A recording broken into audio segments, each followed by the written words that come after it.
கிழக்கு மாகாணத்தின் முன்னாள் முதலமைச்சர் சந்திரகாந்தன் என அழைக்கப்படுகின்ற பிள்ளையான் பயங்கரவாத தடுப்பு காவலின் கீழ் 90 நாட்கள் தடுத்து வைக்கப்பட்டு விசாரணைக்குட்படுத்தப்பட்டுள்ளார்.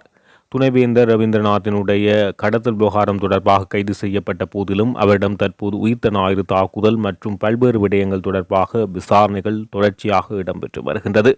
இந்த நிலையில் சந்திரகாந்தன் பல்வேறு விடயங்களை தெரியப்படுத்தியுள்ளதாக தற்பொழுது போலீஸ் விசாரணைகளின் ஊடாக தெரிய வந்துள்ளதாக அமைச்சர் தரப்பில் உள்ள சில உறுப்பினர்கள் வசந்த சமரசிங்க போன்றவர்கள் இந்த விடயத்தை தெரிவித்துள்ளனர்.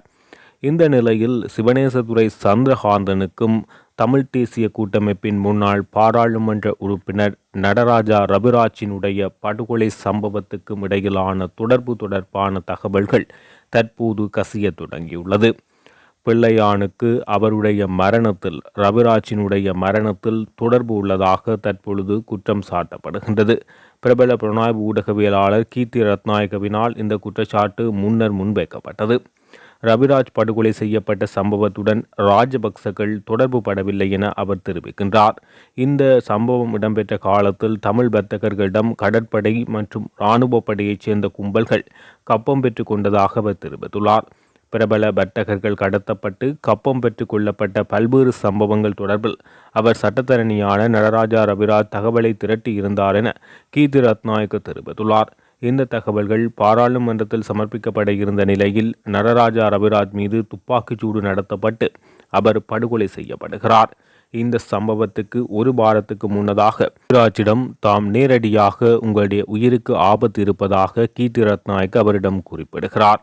இதன் பின்னர் சதுரிகா ரணபக்கு என்ற பயிலுனர் சட்டத்தரணி முன்னிலையில் தாம் ரவிராஜிடம் இதனை கூறுகின்றேன். மேலும் ரவிராஜ் படுகொலை செய்யப்பட்ட பின்னர் அவரது பூத உடல் வைக்கப்பட்டிருந்த மலசாலைக்கு தான் சென்று அங்கு வைக்கப்பட்டிருந்த இரங்கல் புத்தகத்தில் இந்த படுகொலை சம்பவம் தொடர்பான சகல விபரங்களையும் அவருடைய இரங்கல் புத்தகத்தில் எழுதிவிட்டே நான் வீடு திரும்பியதாக கீர்த்தி ரத்நாயக்க குறிப்பிடுகிறார். பிற்காலத்தில் இலங்கையின் பிரதான ஊடக நிறுவனம் ஒன்று இந்த தகவலை திரட்டியதாகவும் நடராஜா ரவிராஜ் படுகொலை சம்பவம் கடற்படை கப்பம் கூறும் கும்பல் பிள்ளையானுடன் இணைந்து மேற்கொண்ட குற்ற செயல் என அவர் தெரிவித்துள்ளார். மேலும் பிள்ளையான் சிறுப துஷ்பிரயோக சம்பவங்களிலும் ஈடுபட்ட ஒருவர் என அவர் பகிரங்கமாக தனது குற்றச்சாட்டினை முன்வைத்துள்ளார். இந்த நிலையில் தடுப்பு காவலில் வைக்கப்பட்டுள்ள கிழக்கு மாகாண முன்னாள் முதலமைச்சரான சிவனேசதுரை சந்திரகாந்தன் கூட்டப்புலனாய்வு திணைக்களத்துக்கு வழங்கியுள்ள வாக்குமூலங்களில் பல்வேறு விடயங்கள் தெரிய வந்துள்ளதாக அமைச்சர் மஹிந்த ஜெயசிங்க தற்போது ஒரு விடயத்தை தெரிவித்துள்ளார். அந்த வகையில் பிள்ளையானிடமிருந்து வாக்குமூலங்களின் அடிப்படையில் 2019 ஆண்டு இலங்கையில் இடம்பெற்ற உயிர்த்த ஞாயிறு குண்டு தாக்குதலுடன் அவருக்கு இருக்கும் தொடர்பு ஓரளவு வெளிச்சத்துக்கு வந்துள்ளதாக பிரதியமைச்சர் இதன்போது குறிப்பிட்டுள்ளார். தற்போது உள்ளூராட்சி மன்ற தேர்தல் இடம்பெற உள்ள நிலையில் தேசிய மக்கள் சக்தி முழு சபைகளையும் கைப்பற்றும் நோக்கில் நாடு பூராகவும் மிகவும் அனல் பறக்கும் பிரச்சாரங்களை தொடர்ச்சியாக மேற்கொண்டு வருகிறது. தேசிய மக்கள் சக்தியினுடைய முக்கிய உறுப்பினர்கள் குறிப்பாக ஜனாதிபதி பிரதமர் உட்பட முக்கிய அமைச்சர்கள் நாட்டின் அனைத்து பாகங்களுக்கும் சென்று தேர்தல் பிரச்சாரங்களில் ஈடுபடுகிறார்கள். இந்த நிலையில் அனுரகுமார திசாநாயக்க தொடர்ச்சியாக பல்வேறு இடங்களுக்கு சென்று தேர்தல் பிரச்சாரங்களில் ஈடுபட்டு வரும் நிலையில் அவர் யாழுக்கு வருகை தந்துள்ள நிலையில் மன்னாரில் ஒரு தேர்தல் பிரச்சார கூட்டத்தில் பங்கேற்கின்ற போது அவர் தெரிவித்த விடயங்கள் தற்போது அவருக்கு எதிராகவே திரும்பியுள்ளது. அவருக்கு எதிராக விசாரணைகள் ஆரம்பிக்கப்பட்டுள்ளது. தேர்தல் ஆணைக்குழுவினால் ஜனாதிபதி அனுரகுமார திசாநாயக்கவின் எதிராக குற்றச்சாட்டுகள் முறைப்பாடுகள் பதிவு செய்யப்பட்டுள்ளது. அவை தொடர்பாக நாளைய தினம் திங்கட்கிழமை தேர்தல் ஆணைக்குழு விசாரணை செய்வதற்காக ஒன்று கூடுகின்றது என்ற உத்தியோகபூர்வமான செய்தியை தேர்தல் ஆணைக்குழு தெரிவித்துள்ளது. மன்னாரில் இடம்பெற்ற கூட்டத்தில் உள்ளூராட்சி மன்றங்களுக்கான நிதி ஒதுக்கிடுதல் தொடர்பாக ஜனாதிபதி அனுரகுமார திசாநாயக்க ஒரு கருத்தை தெரிவித்தார். அந்த கருத்தை அவர் தொடர்ச்சியாக யாழ்ப்பாணத்திலும் வைத்து தெரிவிக்கிறார். அதாவது உள்ளூராட்சி சபைகளில் தேசிய மக்கள் சக்தி ஆட்சியில் இருந்தால் அந்த உறுப்பினர்களுக்கு தான் எந்தவிதமான தயவுதாட்சணை எந்தவிதமான தயக்கமும் இல்லாமல் கண்ணை மூடிக்கொண்டு உரிய நிதியை ஒதுக்குவேன். ஆனால் வேறு கட்சிகளிடமோ வேறு உறுப்பினர்களிடமோ அந்த சபை அதிகாரத்தில் இருக்குமாயின் தான் ஒன்றுக்கு 10 தடவை யோசித்தே அந்த பணத்தை அனுப்புவேன். ஏனென்றால் அவர்கள் உண்மையில் மக்களுக்காக அந்த பணத்தை செலவிடுவார்களா என்ற நம்பிக்கை தனக்கு இல்லை என ஒரு பகிரங்கமாக அந்த மேடை கூட்டங்களில் அந்த கருத்தை தெரிவிக்கிறார். இந்த கருத்தானது ஒரு அரசியல் லஞ்சமாக பார்க்கப்படுகிறது. தேர்தல் காலத்தில் மக்களுக்கு வழங்கப்படுகின்ற ஒரு லஞ்சமாக ஜனாதிபதி அனுரகுமார திசாநாயக்கவினுடைய மிரட்டலாக பல்வேறு தரப்பினராலும் குற்றச்சாட்டுகள் முன்வைக்கப்பட்டு தேர்தல் ஆணைக்குழுவிடம் இது தொடர்பாக குற்றச்சாட்டு ஒன்று முன்வைக்கப்படுகிறது. அதன் அடிப்படையில் தேர்தல் ஆணைக்குழுவினால் ஜனாதிபதி அனுரகுமார் திசாநாயக்க தொடர்பில் விசாரணைகள் ஆரம்பிக்கப்பட்டுள்ளமை முக்கிய ஒரு புள்ளியாக பார்க்கப்படுகிறது. இந்திய படைகளின் ஆக்கிரமிப்புக்கு எதிராக 31 நாட்கள் உண்ணா நோன்பிருந்து தாயக விடுதலைக்காக உயிர் நீத்த அன்னை பூபதியின் 37வது ஆண்டு நினைவேந்தல் யாழ் பல்கலைக்கழகத்தில் இடம்பெற்றது. யாழ்ப்பாண பல்கலைக்கழக பிரதான வளாகத்தில் இன்று காலை 11 மணியளவில் நினைவேந்தல் இடம்பெற்றது. இதன்போது அன்னை பூபதியின் திருவுருவப்படத்துக்கு சுடரேற்றி மலர் தூவி அஞ்சலி செலுத்தப்பட்டது. மேலும் அன்னை பூபதி தொடர்பான நினைவுரையும் இடம்பெற்றது. பல்கலைக்கழக மாணவர்கள் பலரும் நினைவேந்தலில் கலந்து கொண்டு தமது அஞ்சலிகளை செலுத்தினார்கள்.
விடுதலை புலி உறுப்பினராக பிள்ளையான் தன்னை அடையாளப்படுத்துவது கேவலமான ஒரு விடயம் என தமிழரசு கட்சியினுடைய பாராளுமன்ற உறுப்பினர் ராசமாணிக்கம் சாணக்கியன் தெரிவித்துள்ளார். 2-3 பேர் காவல்துறை சொன்னார்கள், இதை நீங்கள் சொல்ல வேண்டும், இதை நீங்கள் சொல்ல வேண்டும், இதை நீங்கள் சொல்ல வேண்டும் சொல்லியிருந்தார்கள். அந்த வகையிலே நான் பேச வந்த அனைத்து விடயங்களையும் இன்று பேச முடியாது என்றால் நேரத்துக்கு நாங்கள் இந்த கூட்டத்தை முடிக்க வேண்டும் என்ற காரணத்தினால் அதுக்கு முன்பாக இந்த கூட்டத்துக்கு நேரத்துக்கு வருகை தராததுக்கும் உங்கள் அனைவர்களும் நாங்கள் மன்னிப்பு கூற வேண்டும். இன்றைய கிண்ணியாடி பிரதேசத்திலே ஒரு கட்சியினுடைய இன்னொரு வேட்பாளர் முன்னின்று நடத்தும் ஒரு சித்திரை விளையாட்டு போட்டி நிகழ்விலே கலந்து கொள்ள வேண்டியதாக இருந்தது. அந்த வகையிலே நேரத்துக்கு வருகை தர முடியாமல் போனதுக்கும் உங்களிடம் நாங்கள் மன்னிப்பு கோருகிறோம். உண்மையிலே இந்த 2025ஆம் ஆண்டு உள்ளாட்சி மன்ற தேர்தலானது இந்த பட்டிமல பிரதேசத்தை பொறுத்தளவிலே எனக்கு முன்பாக பேசிய பேச்சாளர்கள் சொன்னது போல இந்த பட்டிமலை பிரதேசத்திலே இந்த 10 வட்டாரங்கள் இலங்கை தமிழரசு கட்சி வெல்லுவது என்பது உறுதி செய்யப்படுத்தப்பட்ட ஒரு வெற்றி. இதுல எந்த மாற்றமும் இல்லை, இதுல எந்த மாற்று கருத்தும் இல்லை. என்னுடைய வெற்றி உறுதி செய்யப்படுத்தப்பட்ட ஒரு வெற்றி. இதை நான் சொல்வதற்கான காரணம் பல அறிக்கைகள் வெளியே வந்திருக்கின்றது. பல அறிக்கைகள் வெளியே வந்திருக்கின்றது. அரசாங்க தரப்பினால் பல அறிக்கைகளை சேகரிப்பார்கள். தேர்தலுக்கு ஒரு 2 வாரங்களுக்கு முன்பாக 3 வாரங்களுக்கு முன்பாக தங்களுடைய கள நிலவரங்கள் எவ்வாறு இருக்கின்றதை அரசாங்கம் அறிவதற்காக சில அறிக்கைகள் எடுப்பார்கள். அந்த அறிக்கைகளை பார்க்கும் பொழுது பட்டிமலை பிரதேசத்திலே அரசாங்கத்துக்கு முற்றாக எதிராக தமிழரசு கட்சிக்கு ஆதரவாக இருக்கின்ற செய்தி வந்திருக்கின்றது. அந்த வகையிலே இன்னும் அதிகமாக என்னுடைய கட்சியை சேர்ந்த உழைத்தால் நாங்கள் அந்த 10 வட்டாரங்களை வெல்வதோடு சேர்த்து எங்களுடைய பட்டியல் ஆசனங்களை நாங்கள் அதிகளவாக இருக்கக்கூடிய ஒரு சூழல் வரலாம். இந்த பிரதேசத்தை பொறுத்தளவிலே என்பிபி திசை காட்டிய கதையே இல்லை. போகும் இடமெல்லாம் திசை காட்டிய பெட்டி. மக்கள் ஜனாதிபதி தேர்தலை திசை காட்டி வாக்களிக்கவில்லை, பாராளுமன்ற தேர்தலை வாக்களிக்கவில்லை, இந்த தேர்தலை வாக்களிக்க போவதில்லை என்று சொல்லியிருக்கிறார்கள். ஆனால் இன்னும் 2 கட்சிகள் இந்த மாவட்டத்தில், இன்னும் 2 கட்சிகள், அதிலே ஒரு கட்சியுடைய தலைவர் அண்மையிலே சிறைக்கு சென்றிருந்தார். அவர் சிறைக்கு சென்றது தமிழினத்துக்காக போராடுவதற்காக சிறைக்கு செல்லவில்லை, தமிழினத்துக்கு எதிராக செயல்பட்ட காரணத்திற்கு தான் சிறை சென்றிருக்கிறார். இன்று காலையில் ஒரு செய்தியை பார்த்தேன். பிள்ளையார் அவர்கள் சிறைச்சாலையிலே அழுததாக உதயகாம்பி அவர்கள் வெளியிலே வந்து அழுது சொல்லியிருக்கிறார். பிள்ளையார் சிறைச்சாலை அழுவதற்கான காரணமாக அவர் சொல்லப்பட்ட காரணம் பிள்ளையார் சொன்னதாக நான் அடிக்கடி சொல்லும் ஒரு விடயம், தமிழ் மக்கள் விடுதலை புலிகள், இந்த விடுதலை புலிகள் என்ற பெயரை கூட பயன்படுத்த அருகதை இல்லாதவர்கள் நான் அடிக்கடி சொல்லும் ஒரு விடயம்.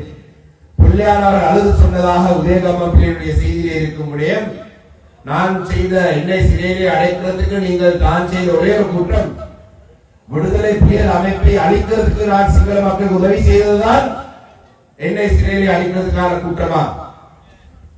தமிழ் மக்களை கொலை செய்வதற்காக நான் இலங்கை அரசாங்கத்துக்கு ஆதரவாக நின்றதுதான் நான் செய்த குற்றமாக உதயகம்ம பிள்ளையிடம் கேட்டு பிள்ளையார் அழுததாக இன்று உதயகம்ம பிள்ளையோடாக செய்தி வந்திருக்கு. இந்த வகையிலே இந்த பிரதேசத்திலே கடந்த பாராளுமன்ற தேர்தலிலே கூடிய மக்கள் சரியான பதிலடி அந்த கட்சியை கொடுத்திருந்தார்கள்.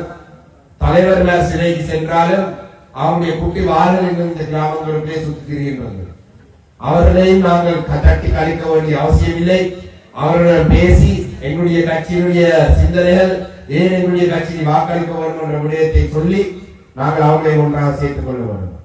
அதே போலதான் இந்த பிரதேசத்திலே நான் கேள்விப்பட்டேன், கடந்த தேர்தலிலே சங்கு சின்னத்திலே களமிறங்கி மக்களை ஏமாற்றி சென்ற ஒரு சிலர் இம்முறை காலால் உழைப்போம், நாங்கள் ஒரு பந்து காலால் உழைக்கிற அந்த பந்து சின்னத்திலே இம்முறை களமிறங்கி இருக்கிறாங்க என்று கேள்விப்பட்டனர். அவர்கள் அப்படியே காலால் அப்படியே உதைச்சி விடுவோம், ஆக்களை கிட்டே எழுதுகிறார்கள். என்னென்னு சொன்னால் இம்முறை இந்த தேர்தலிலே இந்த பிரதேசத்திலே நாங்கள் அதிகளவான ஆசனங்களை எடுத்தால் மாத்திரம்தான் நாங்கள் இந்த பிரதேசத்திலே இருக்கும் பல பிரச்சனையை தீர்த்துக் கொள்ள முடியும். கடந்த காலத்திலே 2020ஆம் ஆண்டில் இருந்து 24ஆம் ஆண்டு வரைக்கும் இந்த பிரதேசத்திலே இருக்கும் மிக முக்கியமான ஒரு பிரச்சனை, அது முதலைக்குழாவிலே இன்று இல்லாவிட்டாலும் கூட எங்களுடைய பட்டிப்பளை பிரதேச செயல பிரிவுக்கு உட்பட்ட ஒரு பிரச்சனையாக ஒரு தீர்க்கப்படாத ஒரு பிரச்சனை இருக்கின்றது. அதுதான் எங்களுடைய கெவிலியா மடுவிலே இருக்கும் எங்களுடைய இந்த காணி அபகரிப்பு பிரச்சனை. கெவிலியா மடுவிலே இருக்கும், தாந்தாயிலே இருக்கும், 40 வட்டை காரணாலைகள் இருக்கும், அந்த மேச்சத்தலை காணி பிரச்சனை இன்னும் தீர்க்கப்படாத ஒரு பிரச்சனையாக இருக்கின்றது. மயிலத்தோடு மாதனை பிரச்சனை எவ்வாறு எங்களுக்கு ஒரு பெரும் பிரச்சனையாக இருக்கின்றதோ அதே போல கெவிலியா மடுவிலே இருக்கும் இந்த மேச்சத்தலை பிரச்சனை ஒரு தீர்க்கப்பட வேண்டிய ஒரு பிரச்சனையாக இருக்கின்றது. கடந்த 2 மாதங்களுக்கு முன்பாக எங்களுடைய இந்த பட்டிப்பட பிரதேசங்களினுடைய செயலாளர் நேசர் அவர்களும் நடாரன் அவர்களும் நாங்கள் நேரடியாக பிரதேச செயலாளர்களை வளைத்து காணி பிரிவுக்கு பொறுப்பாளர்களை வளைத்து நாங்கள் நேரடியாக சென்றிருந்தோம். 2020ஆம் ஆண்டிலே சுமார் ஒரு 200 ஏக்கரை அழைத்து முந்திரி தோட்டங்களுக்காக காணிகளை பிரித்தெடுத்திருந்த சிவில் பாதுகாப்பு படையை சேர்ந்த சகோதர சிங்கள மக்கள் இன்று அதை 1000-2000 ஏக்கராக விஸ்தரித்திருக்கிறார்கள். இது எங்களுடைய மேச்சத்தலை காணி, எங்களுடைய பணியாளருக்கு தேவைப்படும் காணி. எங்களுடைய இனப்பெருக்கம் நடக்கும் பொழுது, எதிர்காலத்தில் இளைஞருக்கு காணி தேவைப்படும் பொழுது குடியேறுவதற்காக மிச்சம் இருக்கும் காணி. இந்த காணிகளை அவசரிப்பு கடந்த கோட்டாபய ராஜபக்ச ஆட்சி காலத்தில் நடந்தது, ரணில் விக்ரமசிங்கவுடைய காலப்பகுதியில் நடந்தது. மிக அண்மையில் 2 மாதங்களுக்கு முன்பாக நாங்கள் நேரடியாக கண்ணாலே கண்டோம். NPP திசை காட்டி அரசாங்கத்தின் ஆட்சி காலத்தில் நடந்து கொண்டிருக்கிறது. இந்த விடயத்துக்கு எதிராக நடவடிக்கை எடுக்குமாறு மாவட்ட அபிவிருத்தி குழு கூட்டத்திலே, இன்னும் மாவட்ட அபிவிருத்தி குழு கூட்டம் ஒழுங்காக நடக்கவில்லை. ஒரு மாவட்டத்திலே அபிவிருத்தி விடயங்களை பற்றி ஆராய்வு கூட்டத்தில் பேசிய பொழுது அந்த இடத்திலே நாங்கள் மிக கடுமையாக நாங்கள் வாதிட்டிருந்தோம்.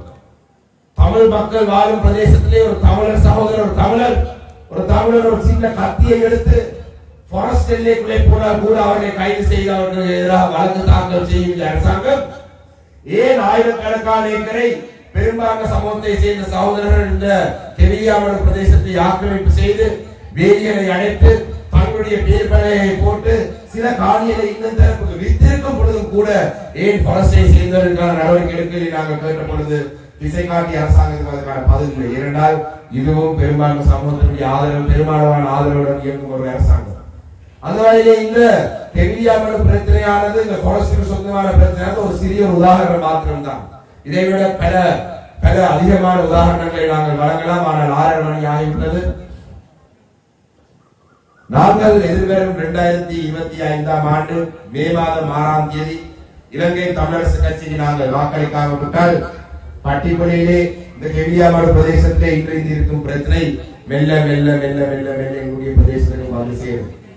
இந்த விடயங்களை தட்டி கேட்கிறதாக இருந்தாலும் சரி, இந்த விடயங்களுக்கான தீர்வுகளை பெற்றெடுக்கிறதாக இருந்தாலும் சரி, இந்த விடயங்களுக்கு அரசாங்கத்துடன் நாங்கள் பேரும் பேசுவதாக இருந்தாலும் சரி, இந்த பிரச்சனைகள் தமிழ் மக்களுடைய பிரச்சனைகள் என்று தமிழ் மக்களுக்கு சொல்லக்கூடிய ஒரு சந்தர்ப்பம் தான் இந்த மே மாதம் 6ஆம் தேதி நடைபெற இருக்கும் எங்களுடைய உள்ளூராட்சி மன்ற தேர்தல்.